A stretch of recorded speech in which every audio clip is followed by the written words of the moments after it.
આ યુદ્ધ ચાલી રહ્યું છે, ગેસ બંધ થઈ ગયા છે અત્યારે. હવે 2 મહિના યુદ્ધ હાલશે એટલે પેટ્રોલ ડીઝલ બંધ થવાનું છે. પછી તમારી તો મને ખબર નહીં, પણ કલાકાર શું કરશે એનો મને વિચાર આવે છે. કલાકાર શીના માથે આવશે?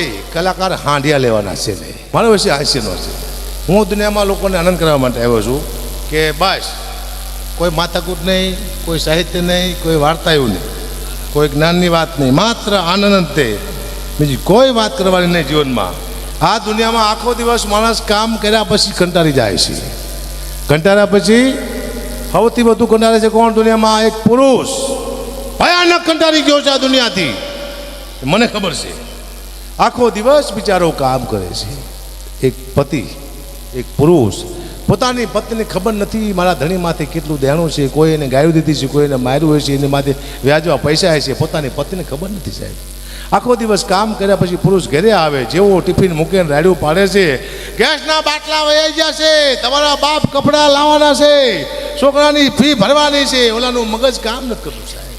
હું તો બધી પત્નીને કહું છું કે પોતાનો પતિ નોકરીથી આવે એટલે એવું રાડ્યું નહીં પાડવાની. આવે એટલે શું કહેવાનું કે પધારો, બેસો, પાણી આપવાનું, પછી પૂછવાનું તમને કોઈએ માર્યા જ નથી ને?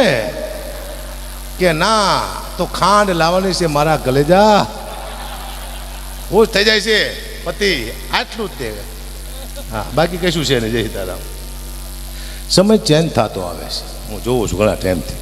અત્યારે શું છે, ગેસ આ યુદ્ધ ચાલી રહ્યું છે, ગેસ બંધ થઈ ગયા છે અત્યારે. હવે 2 મહિના યુદ્ધ હાલશે એટલે પેટ્રોલ ડીઝલ બંધ થવાનું છે. પછી તમારી તો મને ખબર નહીં, પણ કલાકાર શું કરશે એનો મને વિચાર આવે છે. કલાકાર શીના માથે આવશે? કલાકાર હાંડિયા લેવાના છે ને. શું કામ? ઘોડા મોંઘા પડે ને હગા, 5 કિલો ચણા જોઈએ ઘોડાને. હાંડિયામાંથી કલાકાર આવતો જ હગા બગડી, ખબ ખબ ખબ ખબ ખબ કર્યા. એમાંય મારા હાંડિયો જો બીમાર થઈ ગયો હોય તો માયા મામાને ફોન કરીશ, મામા ક્યાં પહોંચ્યા? કે ભાણે વલભીપુર પહોંચ્યો છું. તો મામા હું ધંધુકા ઊભો છું, મને લેતા જાઓ, મારો હાંડિયો થાકી ગયો હે. અને માયા મામાની પાછળ હું જેમ તારકા સ્વરૂપ બેઠો હોય રક્ષા કરવા, અબથાનો હાંડિયામાંથી ખોડી જઈશ. ગબ ગબ ગબ હેલો જાય છે. અને અમને પૂછશે કે જમવામાં શું લેશો? અમે કહેશું સાદું ખાઈશું, રોટલી શાક, પણ 5 મણ લીમડો રાખજો, મારો હાંડિયો તમારો બાપ ભૂખ્યો છે. હાંડિયાને લીમડો. હા, અદ્ભુત સમય આવી ગયો છે સાહેબ. આનંદ કરો, બાકી કહેશું છે નહીં. હું તમને એક સારી કવિતા સંભળાવું છું. કવિતા બધાને લાગુ પડતી છે, આ જેટલા બેઠા બધાને. એમાં કોઈ માયાભાઈ જેવા જો વિદ્વાન માણસ હોય તો આમાં બહુ 3 કલાકનું સાહિત્ય કરે, પણ હું હાસ્ય કરીશ, કારણ કે મારી પાસે લોકોને અપેક્ષા હાસ્યની છે. હું કોઈ પણ વસ્તુમાંથી હાસ્ય કરું પાકા પાયે છે, કારણ કે મારા જીવનમાં એવા બનાવ બને છે હમણાં ટાઈમથી. મારા મામા છે ને, હું નાનો હતો ત્યારે હું બહુ લોટકો હતો. એટલે મારા મામા મને કહેતા કે આવ ઝાંખી આવ, મારો ઝાંખી આવ્યો. એટલે હું રાજી થતો કે મામા મને કોઈ બોડીગાર્ડ કહે છે. હમણાં 6 મહિના પહેલાં ગયો મામાની આ, તો મામા કે આવ ઝાંખી આવ, મારો ઝાંખી આવ્યો. 2 દી પહેલાં મેં વાંચ્યું હમણાં કાગવાણીના બીજા ભાગમાં, ઝાંખી એટલે રાક્ષસ થાય. બોલો, મારા મામા મને 52 વર્ષથી રાક્ષસ કહેતા હતા. બહુ દુઃખની વાત છે, પણ કરવી પડશે, ભયાનક. હમણાં હું મામા ઓલું લેવાઈ ગયો હતો, આરસ પથ્થર, મારા માતાજીનું મંદિર બને ને, તો મને 3 પથ્થર બતાવ્યા.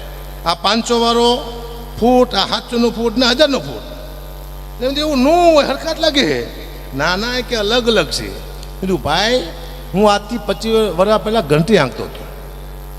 હું 12 રૂપિયાવાળા, 14 રૂપિયાવાળા અને 16 રૂપિયાવાળા, આ 3 પ્રકારના લોટ વેચતો હતો. એક ડબ્બામાંથી 12 રૂપિયા લખ્યું હોય, એક ડબ્બામાંથી 14 લખ્યું ને એક ડબ્બામાંથી 16.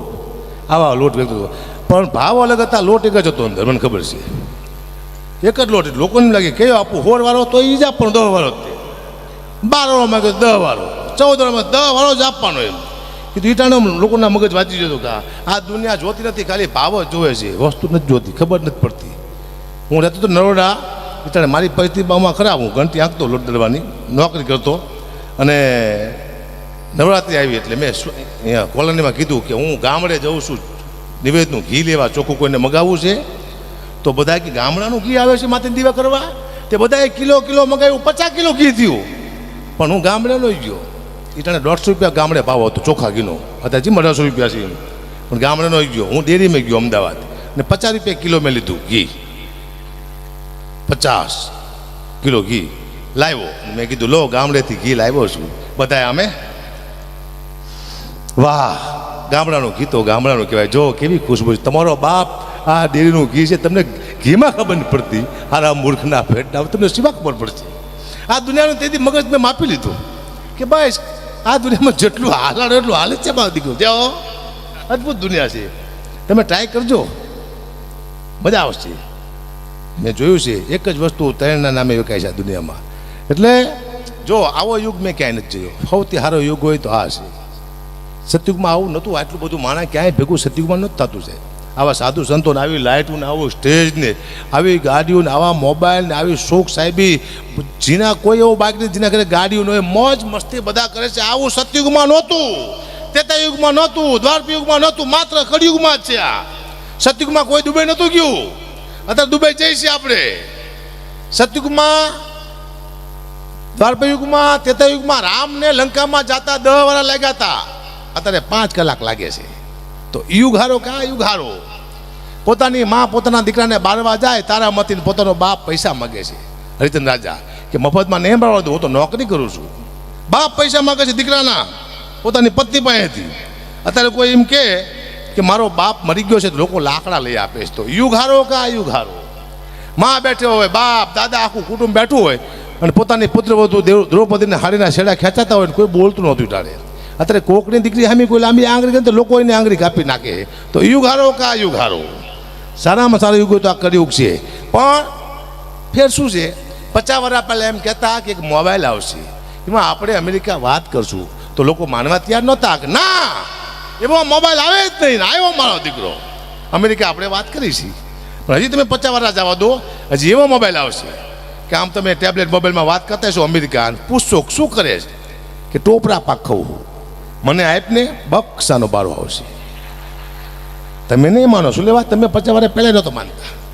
આ દુનિયા થાય પછી માને છે મામા, એમને નથી માનતી. પછી પૂછશે કે શું કરે કે પીવા બેઠું, મને આપને બક્ષાનો ગ્લાસ બહાર ખાલી સિંગ ટપ ટપ જય માતાજી. તમે નહીં માનો, તમે માનશો જ નહીં. અદ્ભુત સમય આવી રહ્યો છે, મને ખબર પડી છે સાહેબ. હા, હમણાં એક ડોશી ને મામા બેંકમાં જે 1 કરોડ રૂપિયા જમા કરાવવા, બોલો મેનેજર કે આટલા બધા પૈસા તું લાવી ક્યાંથી? ડોશી કે હું શરતમાં જીતું છું. તે તું કેવી શરતમાં રહેશ? ડોશી મેનેજરને કે તારા માથાના વાળ છે ને એ નકલી છે.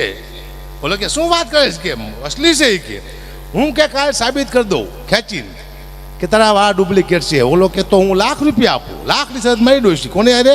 બેંકના મેનેજર આરે.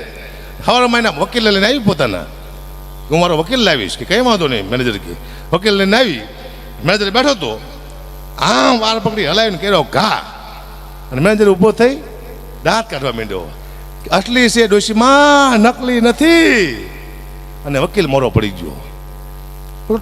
મેનેજર કેલા શરત હું જીતી ગયો છું, તું કેમ મોરો પડી ગયો? વકીલ કે મારી યારે આ ડોશીએ 5 લાખની શરત મારી હતી કે મેનેજરના વાળ પકડીને હું મેનેજરને ઘા કરું, મેનેજર દાંત કાઢે તો 5 લાખ તારે દેવાના.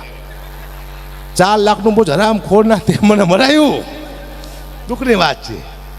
આવી ડોશીઓ દુનિયામાં છે, તમે જોઈ છે? આવજો બતાવીશ.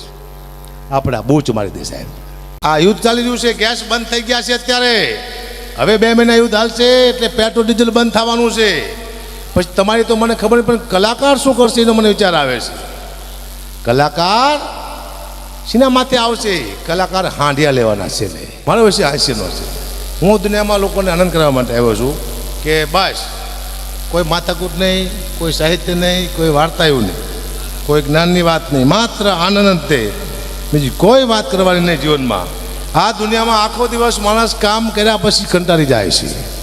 કંટાળ્યા પછી સૌથી વધુ કંટાળે છે કોણ દુનિયામાં? એક પુરુષ. ભયાનક કંટાળી ગયો છે આ દુનિયાથી, મને ખબર છે. આખો દિવસ બિચારો કામ કરે છે. એક પતિ, એક પુરુષ પોતાની પત્નીને ખબર નથી મારા ધણીમાંથી કેટલું દેણું છે, કોઈ એને ગાયું દીધી છે, કોઈ એને માર્યું હોય છે, એની માથે વ્યાજવા પૈસા હોય છે, પોતાની પત્નીને ખબર નથી સાહેબ. આખો દિવસ કામ કર્યા પછી પુરુષ ઘરે આવે, જેવો ટિફિન મૂકીને રાડ્યું પાડે છે, ગેસના બાટલા વહી ગયા છે, તમારા બાપ કપડાં લાવવાના છે, છોકરાની ફી ભરવાની છે, ઓલાનું મગજ કામ નથી કરતું સાહેબ. હું તો બધી પત્નીને કહું છું પોતાનો પતિ નોકરીથી આવે એટલે એવું રાડ્યું નહીં પાડવાની.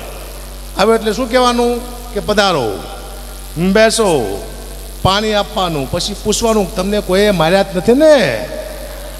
કે ના, તો ખાંડ લાવવાની છે મારા કલેજા. ખુશ થઈ જાય છે પતિ, આટલું જ તે. હા, બાકી કશું છે નહીં. જય સીતારામ. સમય ચેન્જ થતો આવે છે, હું જોઉં છું ઘણા ટાઈમથી. અત્યારે શું છે, ગેસ, આ યુદ્ધ ચાલી રહ્યું છે, ગેસ બંધ થઈ ગયા છે અત્યારે. હવે 2 મહિના યુદ્ધ હાલશે એટલે પેટ્રોલ ડીઝલ બંધ થવાનું છે. પછી તમારી તો મને ખબર નહીં, પણ કલાકાર શું કરશે એનો મને વિચાર આવે છે. કલાકાર શીના માથે આવશે? કલાકાર હાંડિયા લેવાના છે ને. શું કામ? ઘોડા મોંઘા પડે ને હગા, 5 કિલો ચણા જોઈએ ઘોડાને. હાંડિયામાંથી કલાકાર આવતા જ હગા બગડી, ખબ ખબ ખબ ખબ ખબ કર્યા. એમાંય મારા હાંડિયો જો બીમાર થઈ ગયો હોય તો માયા મામાને ફોન કરીશ, મામા ક્યાં પહોંચ્યા? કે ભાણે વલભીપુર પહોંચ્યો છું. તો મામા હું ધંધુકા ઊભો છું, મને લેતા જાઓ, મારો હાંડિયો થાકી ગયો હે. અને માયા મામાની પાછળ હું જેમ તારકા સ્વરૂપ બેઠો હોય રક્ષા કરવા, હબસાનો હાંડિયામાંથી ખોડી જઈશ. ગબ ગબ ગબ હેલો જાય છે. અને અમને પૂછશે કે જમવામાં શું લઈશો? અમે કહેશું સાદું ખાઈશું, રોટલી શાક, પણ 5 મણ લીમડો રાખજો, મારો હાંડિયો તમારો બાપ ભૂખ્યો છે. હાંડિયાને લીમડો. હા, અદ્ભુત સમય આવી ગયો છે સાહેબ, આનંદ કરો, બાકી કહેશું છે નહીં. હું તમને એક સારી કવિતા સંભળાવું છું. કવિતા બધાને લાગુ પડતી છે, આ જેટલા બેઠા બધાને. એમાં કોઈ માયાભાઈ જેવા જો વિદ્વાન માણસ હોય તો આમાં બહુ 3 કલાકનું સાહિત્ય કરે, પણ હું હાસ્ય કરીશ, કારણ કે મારી પાસે લોકોને અપેક્ષા હાસ્યની છે. હું કોઈ પણ વસ્તુમાંથી હાસ્ય કરવી પાકા પાયે છે, કારણ કે મારા જીવનમાં એવા બનાવ બને છે હમણાં ટાઈમથી. મારા મામા છે ને, હું નાનો હતો ત્યારે હું બહુ લોટકો હતો, એટલે મારા મામા મને કહેતા કે આવ ઝાંખી આવ, મારો ઝાંખી આવ્યો. એટલે હું રાજી થતો કે મામા મને કોઈ બોડીગાર્ડ કહે છે. હમણાં 6 મહિના પહેલાં ગયો મામાની, તો મામા કે આવ ઝાંખી આવ, મારો ઝાંખી આવ્યો. 2 દી પહેલાં મેં વાંચ્યું હમણાં કાગવાણીના બીજા ભાગમાં, ઝાંખી એટલે રાક્ષસ થાય. બોલો, મારા મામા મને 52 વર્ષથી રાક્ષસ કહેતા હતા. બહુ દુઃખની વાત છે, પણ કરવી પડશે, ભયાનક. હમણાં હું મામા ઓલું લેવાઈ ગયો હતો, આરસ પથ્થર, મારા માતાજીનું મંદિર બને ને, તો મને 3 પથ્થર બતાવ્યા. આ 500 વાળો ફૂટ, આ 700નું ફૂટ ને 1000નું ફૂટ. એવું નો હોય, હરખાત લાગે. ના ના, કે અલગ અલગ છે. કીધું ભાઈ, હું આજથી 25 વર્ષ પહેલાં ઘંટી આંકતો હતો.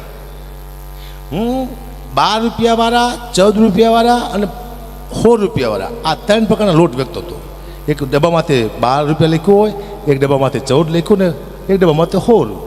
આવા લોટ વેચતો હતો, પણ ભાવ અલગ હતા, લોટ એક જ હતો અંદર, મને ખબર છે. એક જ લોટ. લોકોને લાગે કયો આપું, 16 વાળો તો એ જ આપવાનો, 10 વાળો જ.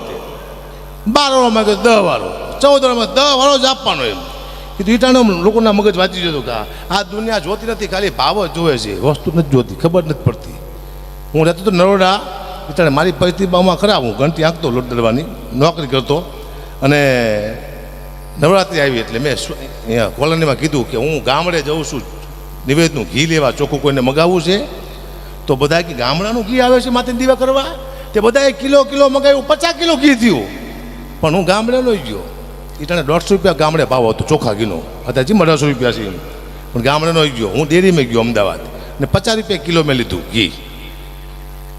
50 કિલો ઘી લાવ્યો. મેં કીધું લો, ગામડેથી ઘી લાવ્યો છું. બધાએ અમે વાહ, ગામડાનું ઘી તો ગામડાનું કહેવાય. જો કેવી ખુશ્બુ છે. તમારો બાપ આ ડેરીનું ઘી છે, તમને ઘીમાં ખબર નથી પડતી. હારા મૂર્ખના પેટના તમને શીમાં ખબર પડશે. આ દુનિયાનું તેથી મગજ મેં માપી લીધું કે ભાઈ આ દુનિયામાં જેટલું હાલાડો એટલું હાલ જ છે. બહાર દીકરો જાઓ, અદ્ભુત દુનિયા છે. તમે ટ્રાય કરજો, મજા આવશે. મેં જોયું છે એક જ વસ્તુ 3ના નામે વેચાય છે આ દુનિયામાં. એટલે જો આવો યુગ મેં ક્યાંય નથી જોયો. સૌથી સારો યુગ હોય તો આ છે. સતયુગમાં આવું નહોતું, આટલું બધું માણસ ક્યાંય ભેગું સતયુગમાં નહોતું થતું છે. આવા સાધુ સંતોને આવી લાઇટું ને આવું સ્ટેજ ને આવી ગાડીઓ ને આવા મોબાઈલ ને આવી શોખ સાહેબી, જીના કોઈ એવો બાઇક નહીં જેના ઘરે ગાડીઓ ન હોય, મોજ મસ્તી બધા કરે છે. આવું સતયુગમાં નહોતું, ત્રેતાયુગમાં નહોતું, દ્વાપરયુગમાં નહોતું, માત્ર કળિયુગમાં જ છે. આ સતયુગમાં કોઈ દુબઈ નહોતું ગયું. અત્યારે દુબઈ જઈએ છીએ આપણે. સતયુગમાં, દ્વાપરયુગમાં, ત્રેતાયુગમાં રામને લંકામાં જતા 10 વર્ષ લાગ્યા હતા. અત્યારે 5 કલાક લાગે છે. તો યુગ હારો કા યુગ હારો. પોતાની માં પોતાના દીકરાને બારવા જાય તારામતીને પોતાનો બાપ પૈસા માગે છે. હરિચંદ્ર રાજા કે મફતમાં નહીં બાળવા દઉં, હું તો નોકરી કરું છું. બાપ પૈસા માગે છે દીકરાના. પોતાની પત્ની પાસેથી. અત્યારે કોઈ એમ કે મારો બાપ મરી ગયો છે તો લોકો લાકડા લઈ આપે છે. તો યુગ હારો કે આ યુગ હારો? માં બેઠો હોય, બાપ દાદા આખું કુટુંબ બેઠું હોય અને પોતાની પુત્રવધુ દ્રૌપદીને હાડીના છેડા ખેંચાતા હોય ને કોઈ બોલતું નહોતું ટાળે. અત્યારે કોકની દીકરી સામે કોઈ લાંબી આંગળી કરે તો લોકો એને આંગળી કાપી નાખે. તો યુગ હારો કે આ યુગ હારો? સારામાં સારો યુગ તો આ કળિયુગ છે. પણ ફેર શું છે, 50 વર્ષ પહેલાં એમ કહેતા કે એક મોબાઈલ આવશે, એમાં આપણે અમેરિકા વાત કરશું તો લોકો માનવા તૈયાર નહોતા કે ના એવો મોબાઈલ આવે જ નહીં. આવ્યો મારો દીકરો, અમેરિકા આપણે વાત કરીશી. પણ હજી તમે 50 વર્ષ જવા દો, હજી એવો મોબાઈલ આવશે કે આમ તમે ટેબ્લેટ મોબાઈલમાં વાત કરતા છો અમેરિકા, પૂછશો શું કરે છે કે ટોપરા પાક ખાવું, મને આપને બક્ષાનો બારો આવશે. તમે નહીં માનો શું લેવા, તમે 50 વર્ષ પહેલાં નહોતો માનતા. આ દુનિયા થાય પછી માને છે મામા, એમને નથી માનતી. પછી પૂછશે કે શું કરે કે પીવા બેઠું, મને આપને બક્ષાનો ગ્લાસ બહાર ખાલી સિંગ ટપ ટપ જય માતાજી. તમે નહીં માનો, તમે માનશો જ નહીં. અદભુત સમય આવી રહ્યો છે, મને ખબર પડી છે સાહેબ. હા, હમણાં એક ડોશી ને મામા બેંકમાં જે 1 કરોડ રૂપિયા જમા કરવા, બોલો મેનેજર કે આટલા બધા પૈસા તું લાવી ક્યાંથી? ડોશી કે હું શરતમાં જીતું છું. તે તું કેવી શરતમાં રહેશ? ડોશી મેનેજરને કે તારા માથાના વાળ છે ને એ નકલી છે. બોલો કે શું વાત કરે છે કે અસલી છે એ કે હું કે કાલ સાબિત કરી દઉં ખેંચીને કે તારા વાળ ડુપ્લિકેટ છે. ઓલો કે તો હું ₹1,00,000 આપું. લાખની શરત મારી ડોશી કોને આરે? બેંકના મેનેજર આરે. સવારે મહિના વકીલ લઈને આવી પોતાના, હું મારો વકીલ લાવીશ કે કંઈ વાંધો નહીં. મેનેજર કે વકીલ લઈને આવી, મેનેજર બેઠો હતો, આમ વાળ પકડી હલાવીને કર્યો ઘા, અને મેનેજર ઊભો થઈ દાંત કાઢવા માંડ્યો. અસલી છે ડોશીમાં, નકલી નથી. અને વકીલ મોરો પડી ગયો. મેનેજર કેલા શરત હું જીતી ગયો છું, તું કેમ મોરો પડી ગયો? વકીલ કે મારી યારે આ ડોશીએ ₹5,00,000ની શરત મારી હતી કે મેનેજરના વાળ પકડીને હું મેનેજરને ઘા કરું, મેનેજર દાંત કાઢે તો ₹5,00,000 તારે દેવાના. ₹4,00,000નું બોજ હરામ ખોરના તે મને મરાયું. દુઃખની વાત છે. આવી ડોશીઓ દુનિયામાં છે, તમે જોઈ છે? આવજો બતાવીશ. આપણા બોચ મારી દે સાહેબ.